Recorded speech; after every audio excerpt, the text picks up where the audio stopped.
बिस्मिल्लाहिर्रहमानिर्रहीम।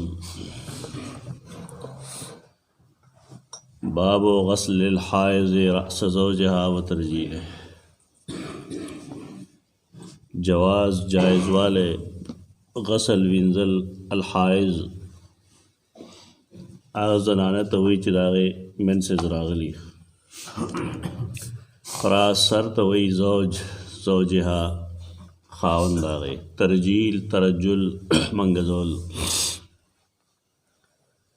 ज़नाना दा मेंसेस रागली दी आया द खपल खावन सर या गिरा विंज़ली शी या आया दे के तेल लगोली शी या दा मंगज़ोली शी औ कना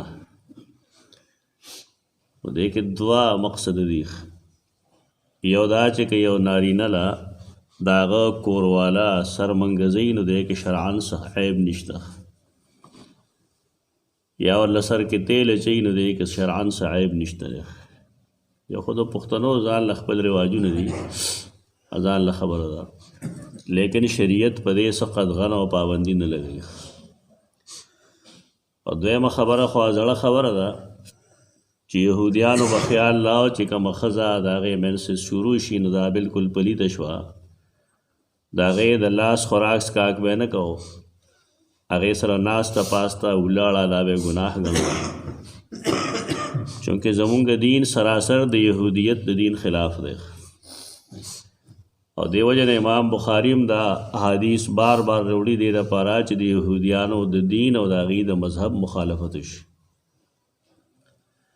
दा दीन दा अल्लाह द तरफ न हो दा अल्लाह द तरफा चिकम दीन दे ना गीत वे हर ज़माने के इस्लाम वे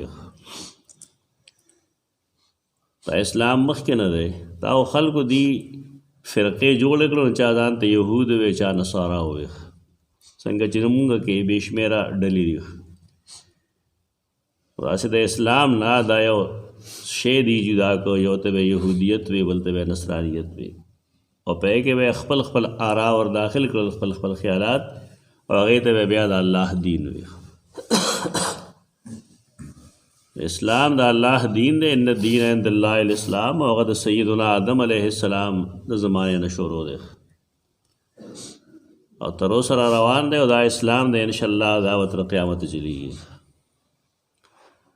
सय्यदा आयशा फरमाई हदीस आयशा ज़ौजुन नबी सल्लल्लाहु अलैहि वसल्लम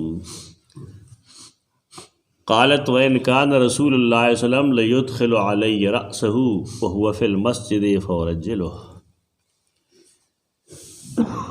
दा हदीस इमाम बुखारी तकरीबन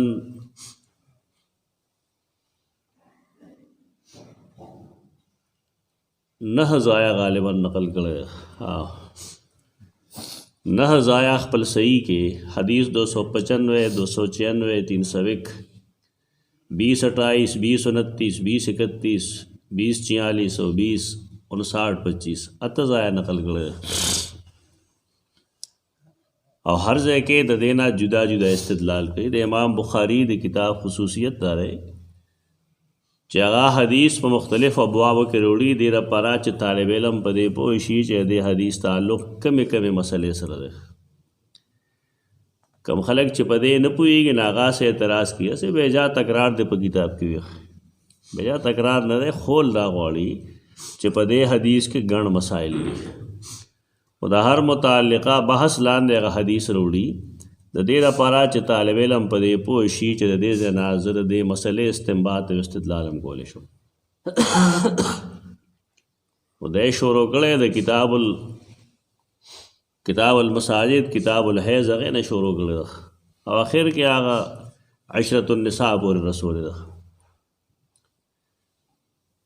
हदीस असल के दारे च सय्यदा आयशा फरमाई रसूलुल्लाह सल्लल्लाहु अलैहि वसल्लम द रमज़ान पर आखिरी 10 रोज़ों के एतिकाफ़ को तो कल खो एतिकाफ़ बदा से हो चो उम्महातुल मुमिनीन व सरम यानी यो उम्मुल मुमिनीन व द रसूलुल्लाह सल्लल्लाहु अलैहि वसल्लम पर मरगरत्या के मस्जिद नबवी के मुअतकिफ़ व एतिकाफ़ बे जुमात के को दुमरवाच द एतिकाफ़ पर दौरान के द सड़ी और द खज़े आपस के द जिनसी ताल्लुक़ सातल द कुरान द रना मुताबिक हराम दी قرآن فرمائی تاسو خود ته منځ دی کېږئ وانتم عاکفون فی المساجد، کله چې تاسو په جماعتونو کې اعتکاف کوونکي یې. نو د زنانو د اعتکاف ځای به جدا و، د نبی کریم صلی الله علیه وسلم او د نورو نارینه‌و د اعتکاف ځای به جدا و. خو د دې دا مطلب دی چې خاوند د ګندې خپلې ښځې سره یا لاس نشي میلاولی یا د هغې نه څه شی اخیستی نشي، دا هر څه کېدی شي. صرف هغه زمانه کې لا تباشروهن، هغې سره مباشرت حقیقی گناہ و هغه روزو کې. نو سیدہ عائشہ فرمائی چې کله خو به داسې و چې کنتو رجل راس رسول الله صلی الله علیه وسلم وانا حائض. دغه حدیث دا کوم چې ما مختصر وی دا امام بخاری 3 ځای نقل کړی. ما وا سر منګزو د رسول الله صلی الله علیه وسلم په داسې حال کې چې زما به منسزو. نو مطلب دا دی چې د ښځې که منسزو نو لاس یې پلیت نه دی، داسې پلیت چې ګنې په هغې د مونځ نه کېږي، یا داسې پلیت چې هغې سره د لاس ماس نه ملاویږي. دا دغې زمانه کې محض هم بستری حرام ده، نور پابندی په دې کې نشته دی. د رسول الله صلی الله علیه وسلم سر د هغه کشر بی بی سیدہ عائشہ منګزی هم اپکې تیل هم لګئی، په دې کې شرعن قانوناً هېڅ قباحت نشته دی. که نن دغه شانتې وشي نه خلک هغې ته پته لګېږي نه څه به وایي، لیلا مجنون به ورته وایي. د خپلې ښځې او د خپل خاوند چې آپس کې ښه تعلق نه وي د چا به ښه تعلق وي. زمونږ خلک په سمه خبره هم نه پوهېږي، هر څیز له به غلط رنګ ورکوي. او دا بل حدیث کوم چې دی مصنف دلته لیکلی دی نو دا امام بخاري 5 ځای لیکلی دی. هغه حدیث دی د سیدہ عائشہ زوج النبی صلی الله علیه وسلم، د نبی کریم صلی الله علیه وسلم بی بی هغه فرمایي وَإِنْ كَانَ رسول الله صلی الله علیه وسلم لَيُدْخِلُ عَلَيَّ رَأْسَهُ. کله کله به عائشہ رضی الله عنها اعتکاف کې نه وه. دا بعضې خلک ډېر زیات بختوري، الله هغې له بخت ورکړي، عزت ورکړي، احترام ورکړي. سیدہ عائشہ هم په هغې بیبیانو کې دا چې دا ډېره زیاته بختور ده. یو خدا کشر ده د رسول الله صلی الله علیه وسلم په بیبیانو کې، بل دا چې د نبی کریم صلی الله علیه وسلم نه مخکې د دې بل خاوند نه و. د هغه نو ټولې ښځې چې دي یا د یو خاوند نه کونډې دي یا د دوو نه. او دا دلیل و چې رسول الله صلی الله علیه وسلم د شهوت دپاره یوازې ښځې نه کولې، ولې هغه دا په اجنګی نه وي. دا اعتراض د هغې بېدینه خلکو غلط چې دا جي شهوتي و نعوذ بالله من ذلک، ځکه یې دومره ښځې کولې. دی چې کولې پکار دی چې ځوانان یې کړی. دا خو د هغې بې سهارا خلقو به هغه سهارا جوړ شو. لکه یو سړی دی کمزوری شوی دی، بوډا شوی دی، د ده ښځه نشته دی بالفرض، د ده خدمت به څوک کوي؟ انسان چې مریض شي نو دغه خدمت یې د خپلې ښځې نه علاوه بل څوک نشي کولی. لور هم هغه خدمت نشي کولی کومه چې ښځه کولی شي. پښتنو کې دا عقل نشته، دې سړی یوازې مړ کړي خو واده ورله نه کوي. واده ورله وکړي د دې دپاره، دا یوازې د جما دپاره نه وي، د خدمت دپاره هم پکار وي. بعضې کارونه داسې دي چې د ښځې نه علاوه بل څوک نشي کولی.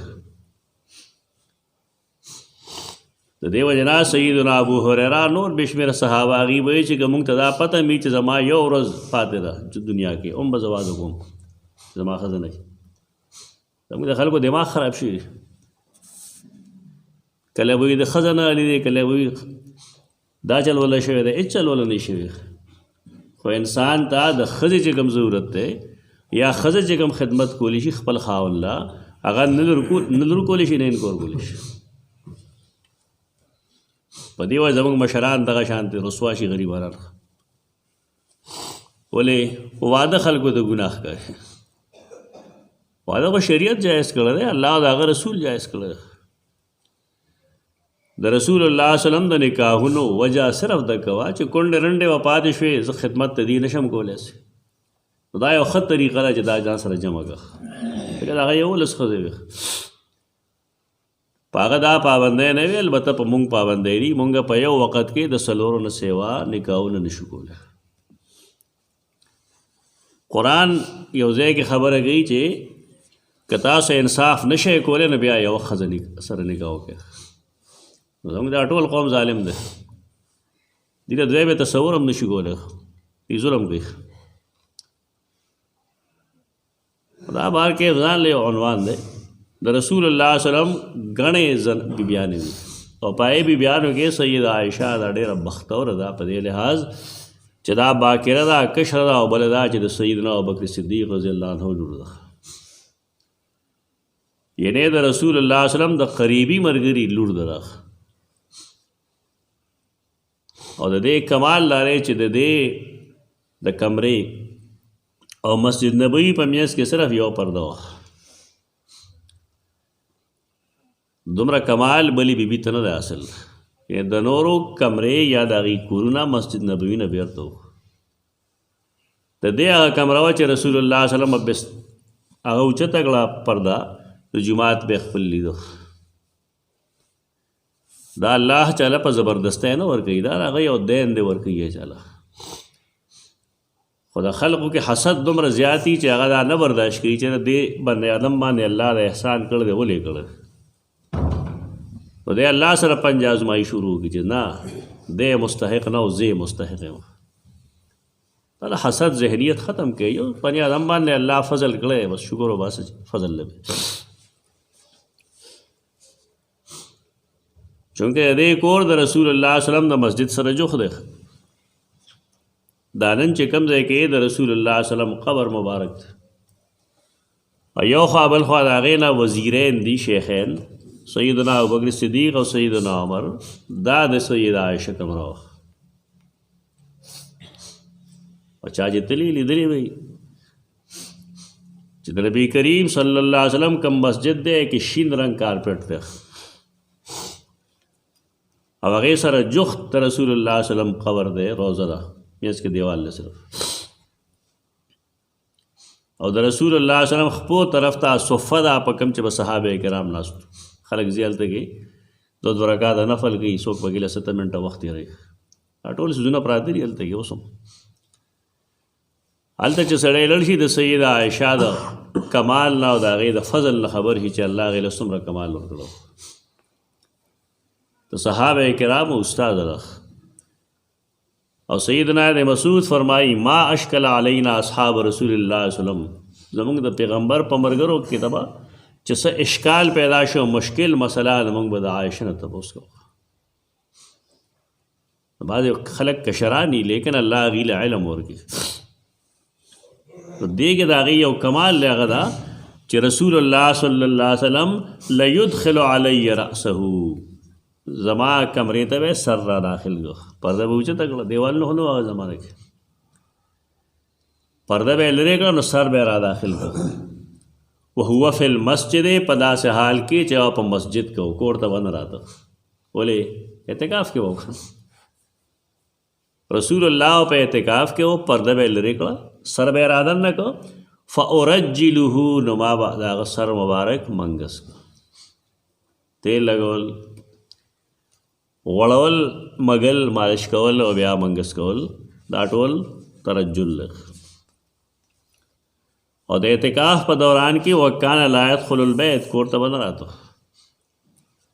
دیو جنا مسله دا ده چې د یو سړي که په کور کې پلار بیمار دی او که مور یې بیماره ده، خو چې اعتکاف کې ناست دی نو اوس به د پلار یا د مور تپوس له کور ته نه ځي، کور ته به نه ځي په اعتکاف کې.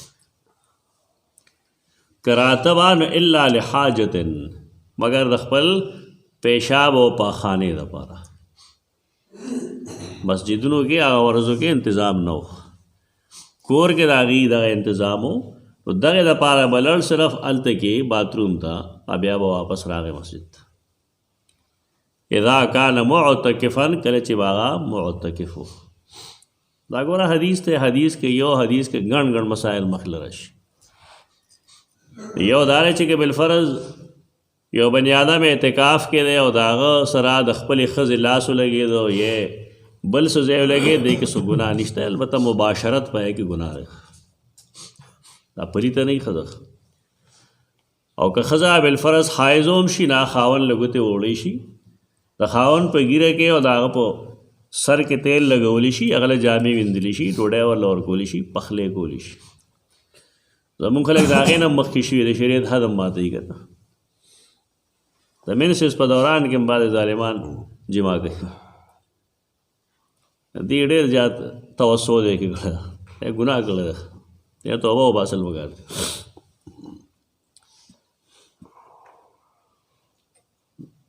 داسې زنانه د هغې ذات نه پلیتېږي بلکې بس حکم صرف دا دی چې تاسو په زنانو نه دغه دوران کې یو طرف ته یې یعنې هغې سره جما مه کوئ نو بهرکیف د حدیث کې مسائل ګڼ موږ ته وښودل او دا ټول قابل عمل دي پکار دا چې دا موږ خپل عمل کې راولو اقول قولي هذا